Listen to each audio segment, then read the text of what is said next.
जानेंगे धातु कर्म किसे कहते हैं। ठीक है, धातु कर्म के बाद जानेंगे गेंग क्या होता है, और गेंग के बाद क्या जानेंगे एस क्या होता है, एस का सांद्रण। ठीक है, इसके अब देखो क्या पढ़ेंगे, निस्तापन, और क्या पढ़ेंगे भर्जन। ठीक ना, इतना चीज पढ़ने वाले हैं। अब देखो भर्जन और जारण एक ही होता है। ठीक ना, सबसे पहले देखो ये हुआ, इसको बोलते अयस्क, Al2O3 इंटू 2H2O, ये इसको बोलते एल्युमिनियम का अयस्क। ठीक है, और इसको बोलते हैं बॉक्साइड। क्या बोलते हैं, इसका नाम है बॉक्साइड। ठीक है, देखो तो धातु की प्राप्ति जो होता है एक्स से क्या होता है, धातु की प्राप्ति होता है। किस क्या होता है, धातु की प्राप्ति। और धातु अयस्क आता कहाँ से, खनिज, है ना। तो खनिज कहाँ से, मिट्टी के खनन करके मिट्टी के अंदर से क्या होता है खनिज की प्राप्ति होती है। ठीक ना, फिर क्या होता है उससे हम लोग क्या करते हैं, धातु की प्राप्ति करते हैं कम खर्च पे, यानी सुगमता पूर्वक कम खर्च पे आसानी से धातु जब प्राप्त हो जाता है तो उसको हम लोग क्या बोलते हैं, अयस्क बोलते हैं। ठीक, तो अयस्क से किससे, मेन चीज बात करते हैं अयस्क। ठीक ना, इंग्लिश में इसको बोलते हैं और, है ना। तो अयस्क से, है ना, शुद्ध धातु प्राप्त करने की क्रिया को, है ना, अयस्क से शुद्ध धातु प्राप्त करने की क्रिया को क्या कहते हैं, या शुद्ध धातु की प्राप्ति क्या कहलाता है, धातु कर्म कहलाता है। क्या कहलाता है, धातु कर्म। याद रखना, अयस्क से शुद्ध धातु की प्राप्ति क्या कहलाएगा, धातु कर्म कहलाता है। क्या कहलाता है, धातु कर्म। मतलब जब अयस्क से शुद्ध धातु की प्राप्ति हो जाती है तब उसको हम लोग क्या बोलते हैं, धातु कर्म बोलते हैं। ठीक ना, और देखो जैसे एल्युमिनियम है तो एल्युमिनियम की बॉक्साइड से क्या करते हैं हम लोग, एल्युमिनियम की प्राप्ति करते हैं। इसी प्रकार से जिंक सल्फेट आता है तो हम लोग जिंक सल्फेट, ये भी क्या है, अयस्क है। तो इस, है ना, इससे हमको क्या करते हैं, जिंक की प्राप्ति होता है। तो इस प्रकार से हम बोलेंगे कि अयस्क से शुद्ध धातु प्राप्ति को क्या कहते हैं, धातु कर्म कहते हैं। ठीक, अब देखो जब हमको धातु प्राप्त हो गया है धातु कर्म से, तब इसमें क्या होता है, धातु में कुछ न कुछ क्या होता है, अशुद्धि रहता है। तो धातु में उपस्थित, है ना, मतलब अयस्क, इसी अयस्क में उपस्थित अशुद्धि को क्या बोलेंगे, अयस्क में उपस्थित अशुद्धि को क्या बोलेंगे, गेंग बोलेंगे। इसमें जो उपस्थित होता है अशुद्धि तो उसको हम लोग क्या बोलते हैं, गेंग बोलते हैं। याद रखना क्या बोलते हैं, गेंग। पूछेगा गेंग किसे कहते हैं, तो अयस्क में उपस्थित अशुद्धि को क्या बोलते हैं, गेंग कहते हैं। अयस्क में उपस्थित अशुद्धि को क्या कहते हैं, गेंग।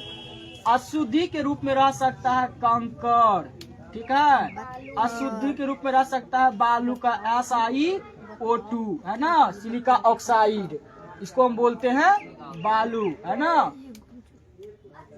अब देखो इसी प्रकार से कंकड़ पत्थर थोड़ा उसमें क्या होता है, अशुद्धि के रूप में रह जाता है, जिसको हम लोग क्या बोलते हैं, है ना, गेंग कहते हैं। तो अयस्क में उपस्थित अशुद्धि को क्या बोलते हैं, गेंग बोलते हैं। कोई दिक्कत नहीं। अब देखो अब होता क्या है, अयस्क के बाद क्या होता है, अयस्क का सांद्रण। देखो ध्यान दो, कहा जाता है कि अयस्क में उपस्थित अशुद्धि को, है ना, अब मान लो इसमें जो अयस्क, ये तो गेंग है, अब गेंग इसमें अशुद्धि मिल गया, गेंग में क्या मिल गया है, इस गेंग में अशुद्धि मिल गया है।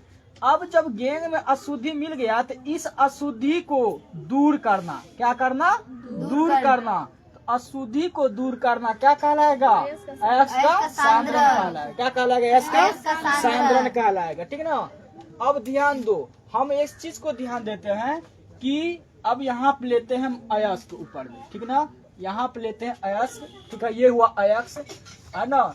तो अयस्क से क्या करते हैं, धातु की प्राप्ति क्या कहते हैं, धातु कर्म कहलाता है। अब देखो जब धातु की प्राप्ति हो जाता है तो उसमें कुछ अशुद्धि रहता है, जिसको हम लोग क्या बोलते हैं, अशुद्धि को क्या बोलते हैं, गेंग। गेंग बोलते हैं। अशुद्धि को क्या बोलते हैं, गेंग। गेंग बोलते हैं, ठीक ना। अब देखो, और इस गेंग को में जो अशुद्धि उपस्थित होती है, इस अशुद्धि को हटाना, क्या करना, हटाना, है ना। हटाने की क्रिया को क्या कहते हैं, क्या कहते हैं, एस का सांद्रण कहते हैं। तो अयस्क में उपस्थित अशुद्धि को दूर करने की क्रिया को क्या बोलते हैं, एस का सांद्रण। याद रहेगा ना। अब देखो इसके बाद क्या होता है, जब एस के अब हम लोग क्या जानेंगे, निस्थापन और भर्जन, ठीक ना। देखो तो एक लाइन से देखो, ये तो हो गया, एक परिशेष हो गया। अब जानेंगे निस्थापन क्या होता है। होता क्या है, तो सांद्रित अयस्क को, ठीक है ना। अब मान लो जो अयस्क दिया हुआ है इसको मिटा देना। चलो देखो ध्यान से देखना और एक चीज को समझना, निस्थापन और भर्जन तुमको बहुत ही इजी वे में समझ में आ जाएगा, ठीक है। चलो देखो हम यहाँ पे लिखते हैं पहला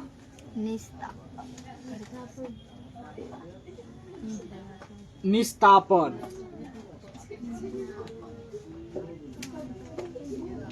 इंग्लिश में बोलते हैं कैल्सिनेशन, ठीक ना। अब देखो इस साइड लिखते हैं भर्जन, भर्जन या जारण, ठीक है। अब देखो हम बात करेंगे निस्थापन की, ठीक है। सबसे पहले देखो कि सांद्रित अयस्क को हवा के अनुपस्थिति में, किसको याद रखना, सांद्रित अयस्क को हवा की अनुपस्थिति में, किसमें, हवा के अनुपस्थिति में, ठीक ना, अनुपस्थिति में उसके गलनांक से, द्रव्यनांक से कम ताप पर, द्रव्यनांक से कम ताप पर, है ना, द्रव्यनांक से कम ताप पर हवा की उपस्थिति में, है ना, कहा जाता है कि सांद्रित अयस्क को, सांद्रित अयस्क को हवा की अनुपस्थिति में क्या करना, द्रव्यनांक से कम ताप पर क्या किया जाता है, द्रव्यनांक से कम ताप पर वाष्पशील अशुद्धि, कौन अशुद्धि, वाष्पशील अशुद्धि को दूर करने की क्रिया को, किसको, वाष्प, है ना, वाष्पशील अशुद्धि, है ना, दूर करने की प्रक्रिया को निस्थापन कहते हैं।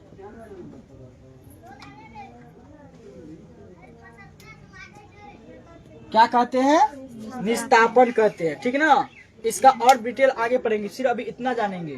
पूछा जाएगा कि निस्थापन किसे कहते हैं, तो सांद्रित अयस्क, है ना, और है ना, सांद्रित अयस्क को, ठीक ना, सांद्रित अयस्क को हवा की अनुपस्थिति में उसके द्रव्यनांक से कम ताप पर वाष्पशील अशुद्धि को, है ना, अशुद्धि दूर करने की प्रक्रिया को क्या कहते हैं, अयस्क का सांद्रण कहते हैं। इसका मतलब हुआ कि जब हम अयस्क का मतलब क्या करते हैं, निस्थापन एक प्रकार की क्रिया है, प्रोसेस है, जिसके द्वारा क्या होता है, धातु की प्राप्ति भी होती है, ठीक ना।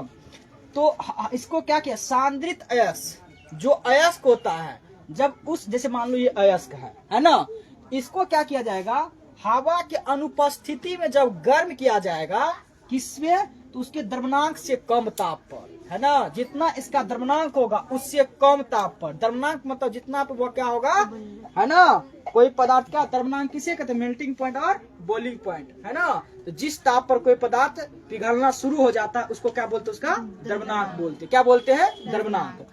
तो अब देखो जैसे मान लो बर्फ है, जिस ताप पर वो गलना शुरू हो जाएगा उसको क्या कहेंगे, द्रव्यनांक या गलनांक। देखो तो अब देखो कहा जाता है कि द्रव्यनांक से कम ताप पर, है ना, वाष्पशील अशुद्धि को, है ना, दूर करने की क्रिया को हम लोग क्या बोलते हैं, निस्थापन बोलते हैं, है ना। ये द्रव्यनांक बोले तो जिस ताप पर द्रव्य बदलना शुरू हो जाता है। इसी प्रकार से होता है भर्जन।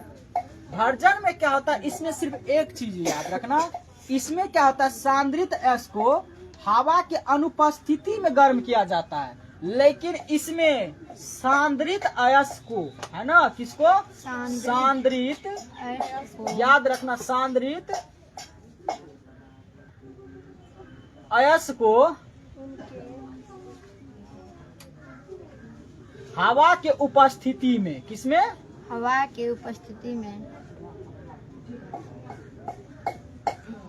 गर्म किया जाता है। सीधा याद रखना।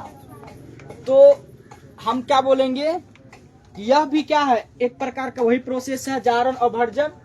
इससे होता क्या है, देखो, तो सांद्रित अयस्क को क्या करते हैं, हवा के उपस्थिति में, देखो निस्तापन में क्या होता है, जब गर्म करते हैं तो हवा के अनुपस्थिति में, लेकिन इसमें जो अयस्क भर्जन में क्या करते हैं, तो सांद्रित अयस्क को हवा के उपस्थिति में गर्म किया जाता है, उसके गलनांक से कम ताप पर, गलनांक से कम ताप पर क्या कहता है, अशुद्धि को, वाष्पशील अशुद्धि को जब दूर किया जाता है तब उसी को हम लोग क्या कहते हैं, निस्तापन कहते हैं। और देखो, या इसको हम बोल सकते हैं कि हवा की उपस्थिति में गर्म के धातु ऑक्साइड को धातु में बदलना, धातु ऑक्साइड को धातु में बदलना, ये भी कह सकते हैं, ठीक ना। तो धातु ऑक्साइड को किसमें बदलना, हाँ, धातु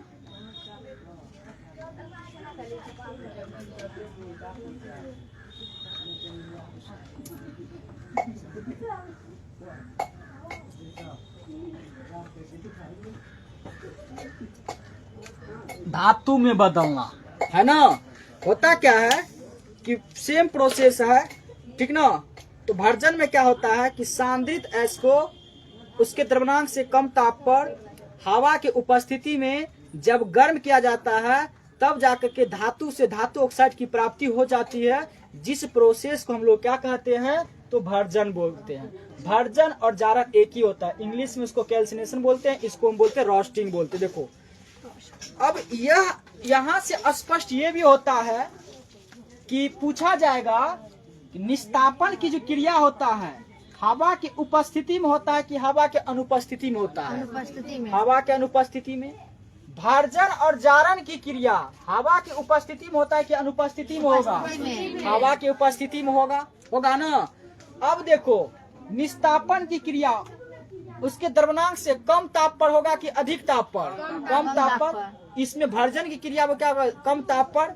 अब एक चीज याद रखना कि, है ना, ये बहुत इंपॉर्टेंट चीज है, यदि पूछा जाएगा निस्तापन की क्रिया के द्वारा किस धातु की, है ना, क्या होता है, किसके ऑक्साइड के द्वारा होता है ना, तो याद रखना यह जो है ना, याद रखना ऑक्साइड, ना, धातु के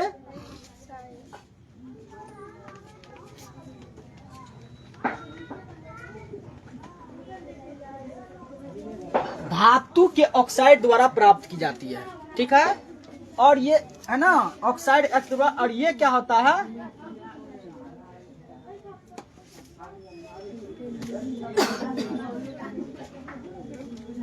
सल्फाइड एस के द्वारा प्राप्त की जाती है। इसमें दो चीज याद रखना, ठीक है। पूछा जाएगा कि भर्जन की क्रिया किसके द्वारा होता है, तो सल्फाइड, है ना, किसके द्वारा होता है, सल्फाइड के द्वारा। पूछेगा निस्तापन की क्रिया किसके द्वारा होता है, ऑक्साइड के द्वारा होता है, किसके द्वारा, ऑक्साइड द्वारा। याद रहेगा ना। भर्जन और जारण की क्रिया सल्फाइड के द्वारा, निस्तापन की क्रिया ऑक्साइड के द्वारा, है ना। इसमें याद रखना ऑक्साइड, इसमें ऑक्सीडेशन होता है, क्या होता है, ऑक्सीडेशन, OXIDATION, इसमें ऑक्सीडेशन होता है और इसमें रिडक्शन होता है, क्या होता है, रिडक्शन। याद रखना REDUCTION, है ना, हाँ सल्फाइड। अब देखो, पूछा जाएगा इसमें कौन क्रिया होता है, ऑक्सीकरण। इसमें कौन होता है, निस्तापन में कौन क्रिया होता है, ऑक्सीकरण। इसमें क्या होता है, अवकरण, है ना। अब देखो, अभी इतना बात जो बोले ये दोनों का अंतर भी हो गया, परिभाषा भी हो गया और ये सारा तुमको प्रोसेस हो गया। अब देखो पूछा जाएगा कि निस्तापन की क्रिया हवा की अनुपस्थिति में संपन्न होता है कि उपस्थिति में? निस्तापन की क्रिया किसके द्वारा संपन्न होता है? अनुपस्थिति में। और भर्जन की क्रिया किसके द्वारा संपन्न होता है? याद रखना यहाँ तक। देखो यहाँ तक ये प्रोसेस तुमको याद रखना है। इसका परिभाषा भी, इसका अंतर भी ये पूछा जाता है। ये पूरा इम्पोर्टेंट है, याद रखना।